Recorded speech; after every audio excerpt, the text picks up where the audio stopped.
Juancho Hernangomez is a member of the Boston Celtics.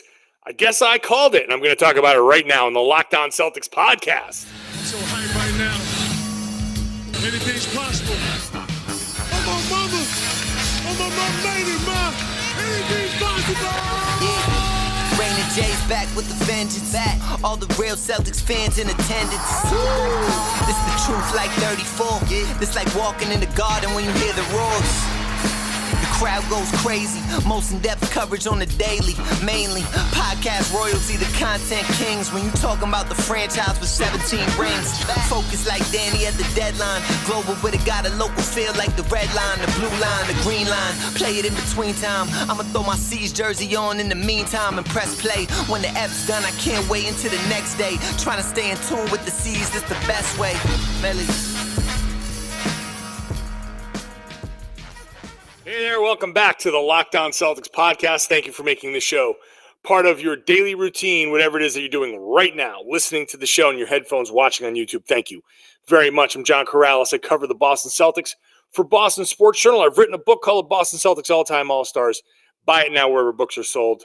Get it on my website, $30 for a signed, personalized copy. Give it as a gift.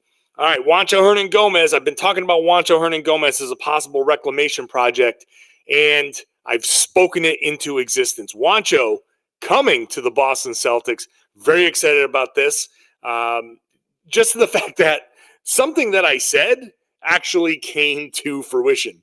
So I'll be talking about this all show long. First segment is going to be about just the mechanics of the deal. The second part, whether he should start. And then in the third part, the potential for these reclamation projects for the Boston Celtics. So let's just get into this. Juancho Hernangomez went from Minnesota to Memphis, and now Memphis to Boston in exchange for Chris Dunn, Carson Edwards, and the team swapped second-round picks. So on the surface here, the deal is pretty straightforward.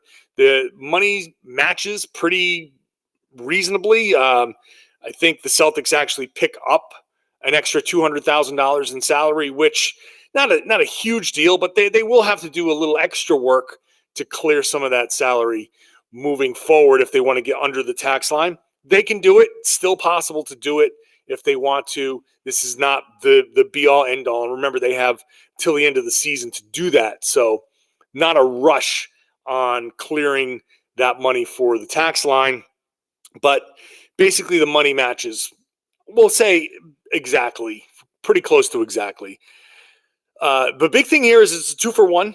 So the Celtics go from 16 down to 15 as far as their roster goes. So they do not have to cut anybody else. If you're wondering about Jabari Parker, this does not mean that he is safe or that he's not safe, because I think $100,000 of his $2+ million guaranteed, but there's still $2 million plus that they could not guarantee, and he could be waived. So, and that's, I think, on the first day of the season. So they will get a look at Jabari Parker and get a sense for whether he can do anything for this team. So there's still the potential here for Parker to go, but he doesn't have to go. Edwards is gone, Dunn is gone, and we're really looking at a complete flyer on a guy in Hernangomez. Why did I say so early Hernangomez would be a guy to look at? Well, he's 6'9", and he can be a stretch 4, and he has played well in some circumstances, and he's played really poorly in some circumstances. But Chris Dunn came and went. He was never really on the team. Carson Edwards was gone no matter what. Like, this was it. Carson's time in Boston was done. So you got Chris Dunn. He never played a second for Boston. He's out. Doesn't really matter, right? Edwards, so what? Swapping second-round picks, so what? So you got him for basically nothing. Now, you can argue, like, we should keep an eye on Chris Dunn and see if maybe he can help Memphis. We can see if he has anything left, and maybe that's a miscalculation on Brad Stevens' part. But right now, it seems like there's no it's just almost – when I first suggested getting Hernangomez, I was saying with the rest of the traded player exception. So Brad Stevens went a different direction with that in Josh Richardson, another reclamation project. I'll talk about all of that in the third segment.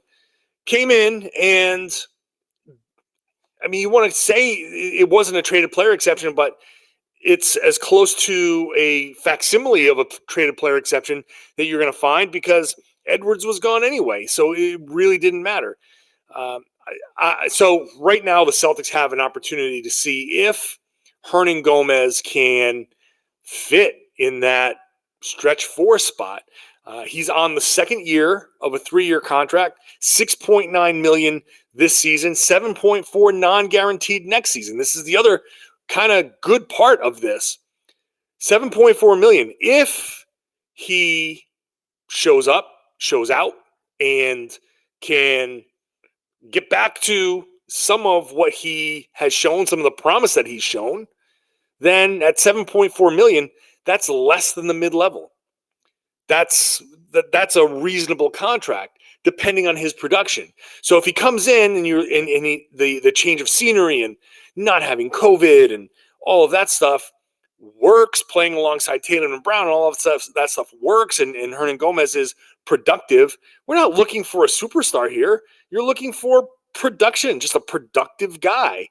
And if he pans out, then you get him next year at $7.4 million. This show brought to you by Rock Auto. Amazing selection, reliably low prices, all the parts your car will ever need. Visit rockauto.com. Tell them Locked On sent you. A reasonable price, just like Rock Auto, for Hernangomez next year at $7.4 million. This is a no-risk deal. This is, you turned Chris Dunn, who was on his way out anyway. I was looking at who might go, and I just never really factored Dunn into the equation for the Celtics, and it turns out that I was right not to. Carson Edwards, we've talked about him. His time in Boston was over. Good luck to Carson Edwards. Maybe, look, Memphis needs some shooting. Maybe he can get some extended run in Memphis. I like Carson Edwards. You can say what you want to say about him as a player. You can say all of that stuff on the court, but off the court, this dude just put his head down and worked. And, the type of guy that he didn't say much, but absolutely am rooting for him to find a spot in the NBA. And maybe Memphis is that spot. Maybe there's an opportunity there for him to play 15, 20 minutes and see. I still think that Edwards has a lot of lucrative basketball in his future, just like Tremont Waters, who's no longer with the Celtics. Those guys have a lot of lucrative basketball in their futures. They're going to make a lot of money playing basketball over their careers over the next 10, 15 years. They're going to play basketball and get paid money for it and get paid plenty of it. Hopefully it's in the NBA, but we'll see. So I think this could be a situation for Carson that's pretty decent. And like I said before, keep an eye on Dunn.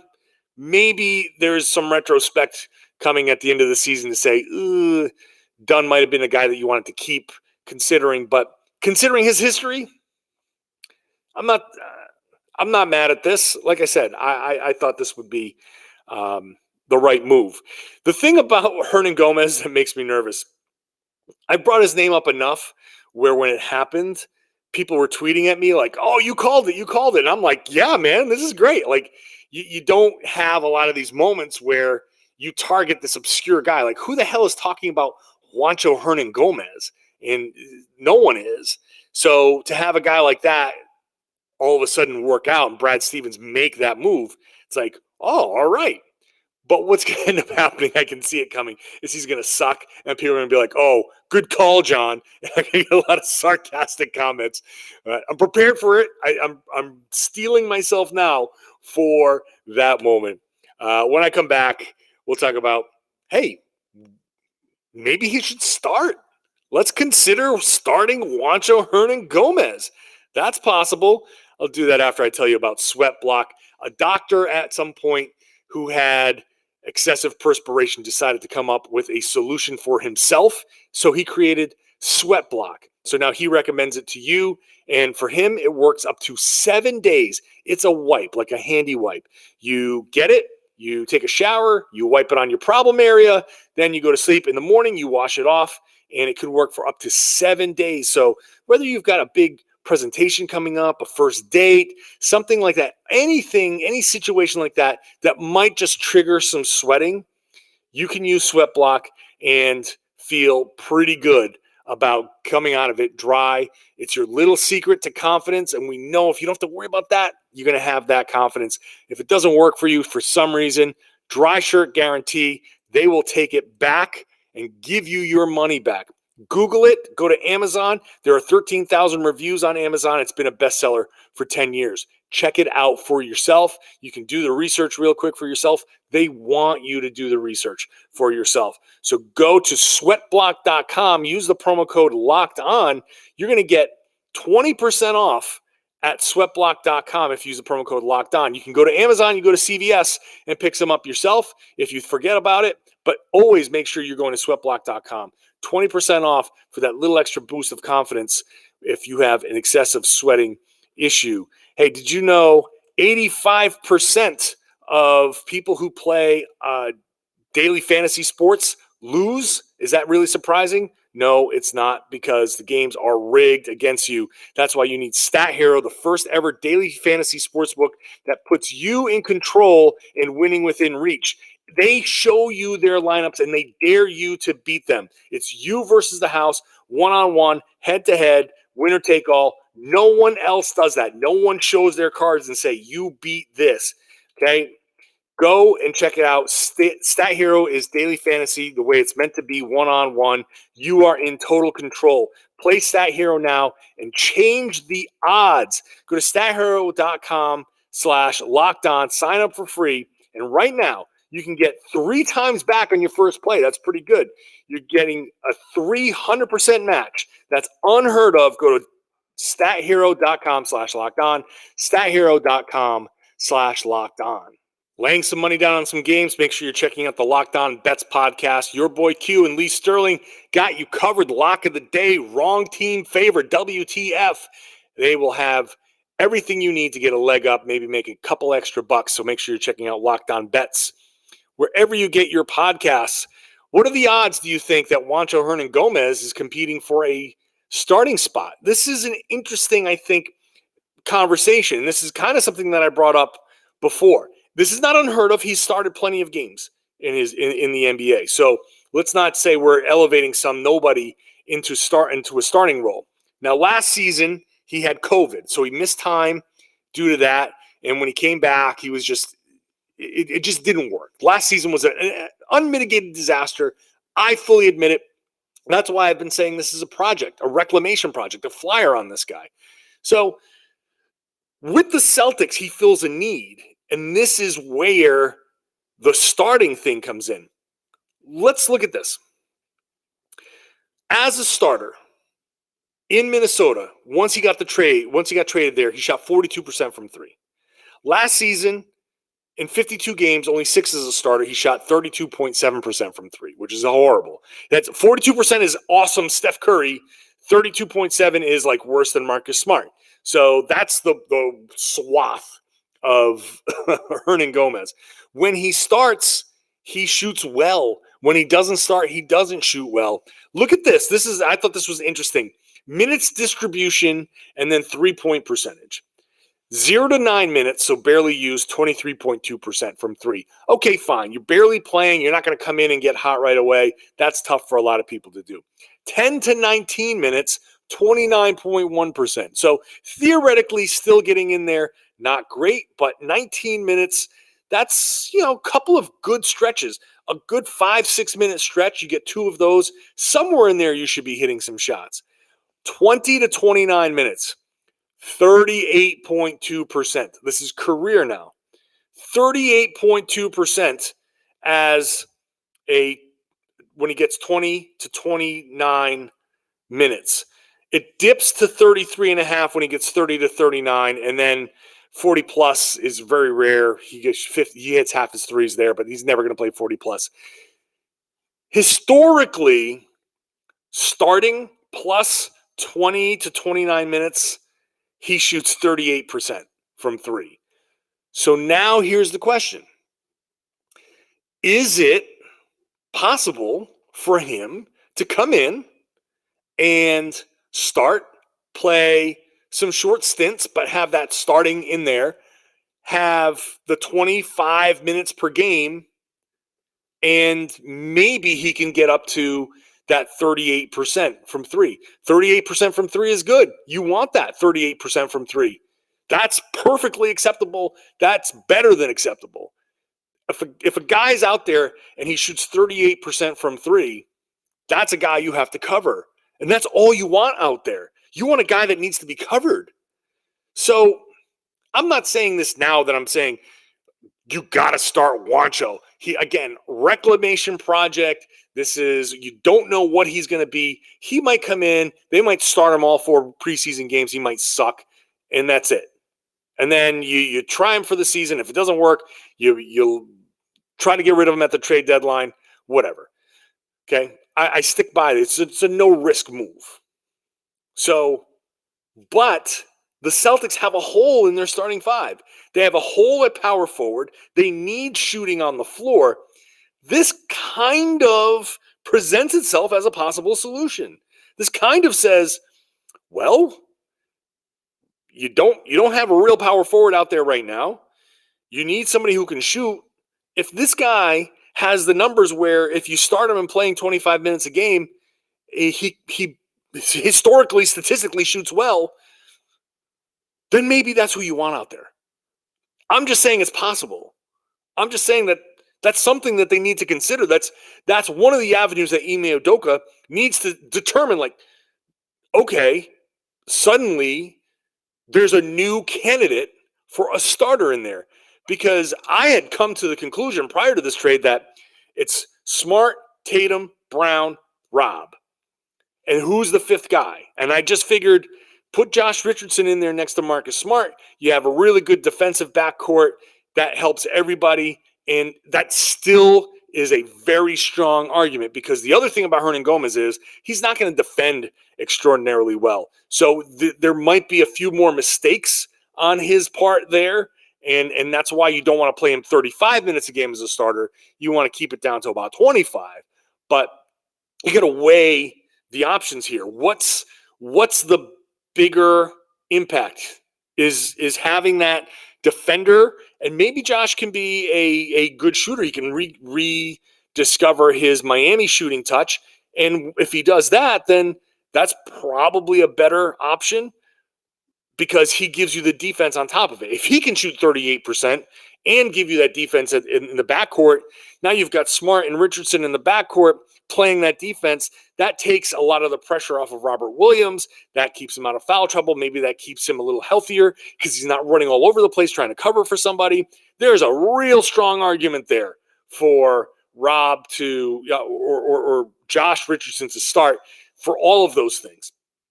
But at the same time, now you have an added variable. You're obligated to figure out this variable and figure out, does Hernangomez, with his history, with what he can do, does he fit into that starting lineup? Here's the other thing. I'm talking about my minutes distribution piece, and I had that on Boston Sports Journal, and there's minutes to go around for certain people, but I never factored in Chris Dunn. I never factored in Carson Edwards. So if I'm talking about 25 minutes for Juancho Hernangomez, those are 25 minutes that have to come from somewhere. And now the question is, if we get to a point where, like, yes, maybe we should start Juancho, where do those minutes come from? They have to come from somebody. You can say maybe you take a couple from Jason and Jalen, I guess, to keep their minutes down. You want to ramp them up later. Maybe I'm thinking about too many minutes for Robert Williams. Because he is a big.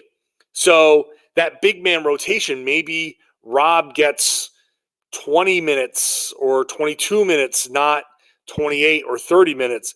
Maybe Al Horford misses, or plays a little less. And that's where the minutes come from. But when I was doing my calculations, now I have to rethink my calculations. they have to come from somewhere. Those minutes are not minutes that I had allotted to somebody else who was traded. There were 0 minutes allotted to the people who were traded, and now I'm trying to add 25 minutes to the mix. That presents a little bit of a problem. It's going to be interesting to see. This could end up hurting Grant Williams and his opportunities, which, sorry, Grant, this is going to be difficult. It's going to be very difficult for him. It could make it very difficult for Romeo Langford to get minutes. It's hard to say where those minutes are going to come from. That's something that needs to be figured out. Up next, Brad Stevens basically going shopping at the flea market, and a couple of gems here. Has he uncovered something? I'll talk about that next. First, I got to tell you about Rock Auto, the place to go when you need anything for your car, truck, camper, anything. We know that those chain stores that you drive by, they're only so big. It's impossible for them to stock everything needed for every car. No matter how complicated, no matter how simple, you can go to rockauto.com. They have an expansive catalog that's very easy to use. Any information that you're going to tell a clerk at one of those stores, you can just enter yourself at rockauto.com and see all of the options to get delivered right to your door. A lot of those times, they're going to have to deliver stuff to you anyway at one of those other stores. So don't bother. Why are you going somewhere else to tell someone else that information? Just do it yourself from home. You can save 30 to 50 to even 100% more on some of these parts. I've talked to people who have saved hundreds. Whatever it is, like I said, if you know what's going on in that engine, if you just want new wipers or a new floor mat, it's all there. It's a family business that's been doing this for 20 years. They have got you covered. Go to rockauto.com right now. See all the parts available for your car or truck. When you do buy something, write Locked On in their How Did You Hear About Us box. That's how they know we sent you. So please write Locked On in their How Did You Hear About Us box. It's an amazing selection. Reliably low prices. All the parts your car will ever need. rockauto.com. So Brad Stevens has brought in Josh Richardson and Juancho Hernangomez, two guys who we've seen. Like, I've seen Juancho firsthand play well. I've seen Josh Richardson firsthand play well. I've also seen them play like complete crap. And that's why they're reclamation projects. That's why Dallas was willing to give up on Josh Richardson. That's why Memphis told him to never even report after the trade from Minnesota. And that's why Minnesota was willing to give him up. So I've compared it to Brad Stevens basically shopping at flea markets. If you've ever watched the old show, not old show, it was a couple years ago, called Flea Market Flip. You go, these people went to flea markets and you'd find like a dresser or a bench or something like that.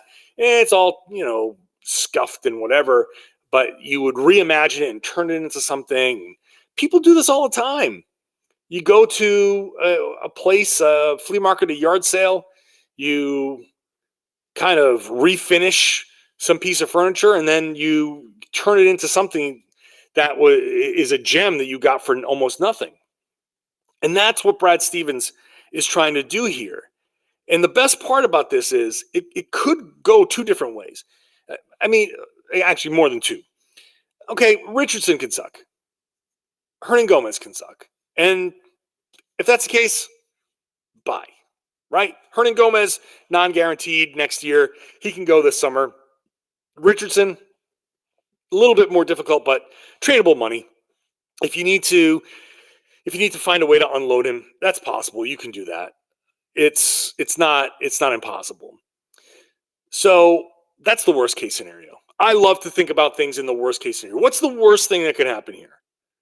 And if you look at that and you say, well, the worst thing that can happen is they both are terrible and you have to get rid of them. That's not that hard. It's really not that bad. What's the best case scenario? Best case scenario is Juancho finds his shooting stroke, shoots 38, 39%. Josh Richardson finds his shooting stroke. Next thing you know, you've got a really good two-way player over there. And now the Celtics have anywhere from useful guys on the bench that could stick around and be a part of something that help Tatum and Brown, or tradable assets. But remember in the mailbag last week, if you listened to or watched the mailbag episode, somebody asked me about how does Brooklyn do it? How do other teams do it where they sign guys like you're capped out, but yet you still get to sign guys. This right here, this is part of how it gets done because you got Tatum and Brown, you extend Smart, you extend Rob, you get these reclamation projects. You traded for Josh Richardson, now you've got his bird rights. You traded for Juancho Hernangomez, now you've got his bird rights. And you have him under contract next season if you want it for $7.5 million. If after all of this, after these next season or two, these guys step up, now you can extend them or give them a contract worthy of the production, whatever that number is, but still have a the mid-level exception, still have minimum contracts. So if you start to build a team that has a bunch of guys, you still now have ways to use the other exceptions. So you're not using your mid-level to bring in a flyer. You've already brought him in. So the Celtics have this possibility. It could be that these guys are tradable. It could be that some team says, hey, you know what? I will accept Josh Richardson as part of a deal along with some young players, or I will accept Juancho Hernangomez as a guy. I know now that if I start him, I have a starter level player that maybe can help me be, a fifth starter and a support guy, but available and able to do that. Whatever it is, if the Celtics have guys that are useful for themselves, useful in a trade, useful in any way, if they hit somehow, they hit. And you really have used no real huge assets to acquire them. This is the bet. This is the low risk, potentially high reward.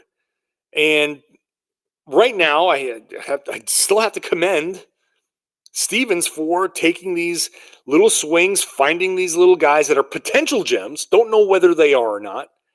But again, worst case scenario, buy. Doesn't matter. But somewhere between the worst case scenario and the best case scenario is still useful player. Some level of usefulness in that middle part. I'm not going to say I expect the best case scenario. I'm not going to say I expect the worst case scenario.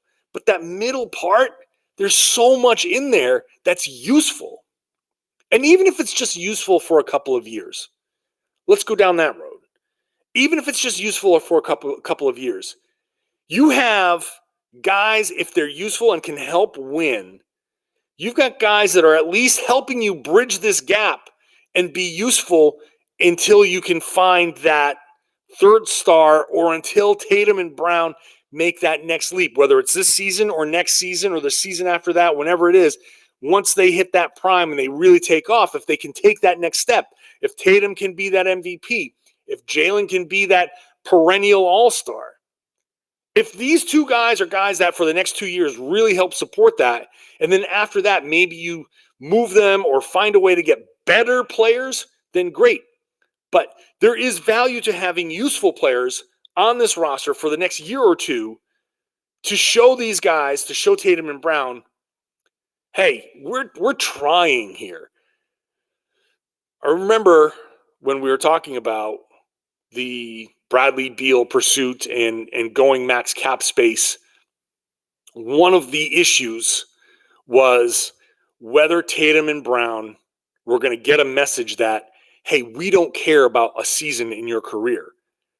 And as much as we can be cold and calculating and try to look at certain numbers and, you've got to do things a certain way and it makes perfect business sense, there is still a human element here that says these young guys who are trying to achieve something, both as a team and as individuals, it's very difficult to ask those guys to basically punt a career, a year in their career when they don't have to. It's one thing when you go to a team and you know that they're rebuilding and you say, all right, the first couple of years here are going to be tough. It's another thing for Tatum and Brown to have gone to multiple conference finals, to be in a position here where a couple of moves might get this done, to say, hey, we are absolutely not even trying this year. That's difficult to ask a guy. And by getting Richardson and Hernangomez, you can at least, Brad can sit them down and be like, look, I didn't have a huge budget, but here's what we're doing. We got these guys that if we can make it work, like we all got to be on the same page. You guys got to make it work. You guys got to work them in. You guys got to focus on them as much as you focus on yourselves. Be good teammates. Get them the ball. Put them in a position to be better. You guys be the stars that you are and make other players better. These guys have a track record of at least at some point along the way having been useful. So I'm not giving you nothing. I'm giving you something. There's potential there. We have to work together and uncover that potential. We're trying. So I think the Reclamation project, I think there's strong potential here. There is potential. But we just don't know which way that potential is going to go. But for me, I'm looking at this and I say, they're building a team here. However temporary some of these guys might be, they're actually building a team that you can start to see, all right, well, hey, we're building, there are potential fits here. There's more variance to this team than there is to others, right? There's more variance to this team than there is to the Brooklyn Nets. No one's going to say that there isn't. No one's going to sit here and say, whew, Juancho, baby, yes, championship, yes. No one's going to say that. But in this, where they are and the tools that they had to work with, they're putting themselves in a better position. And then hopefully that turns into a good situation that makes the team better in the longer term. All right, here's the plan for the podcast. Lots of mailbag questions have come in. JohnKaralis.com/mailbag. As soon as I set that link up, people are sending me tons of questions. So bonus mailbag tomorrow. I'll do a mailbag on Friday. I'll figure out the Wednesday, Thursday show. Then I'm going on vacation for a couple of weeks, but I've got a pre-recorded series of podcasts doing a deep dive into Brad Stevens' coaching career, the coaching era for Brad Stevens in the NBA. So that's done. You're going to have 2 weeks of podcasts, the deep dive, like during the COVID shutdown, if you're a longtime listener, those deep dives, well, me, Mike Dinan, Chuck McKinney, all of the former RedsArmy.com sat down, did a long podcast that's going to spread out over 2 weeks, diving deep into Brad Stevens, the coaching era. So that's coming up over the next 2 weeks. I'm going Monday through Friday this week. So make sure you're subscribed. When I come back from vacation, that's media day. Season starts. We're right back into the swing of things. So be subscribed so you know when these shows drop on podcasts. Be subscribed on the Locked On Celtics YouTube page. So as soon as you ring that bell, as soon as I drop a show, you know it's there. You can watch it right away. A lot of times I'll drop it there first, and then the podcast goes up. So you get a little early access. So make sure you're subscribed everywhere. And of course, share the podcast. Tell your friends that they should be listening to and watching the Locked On Celtics podcast here on the Locked On Podcast Network.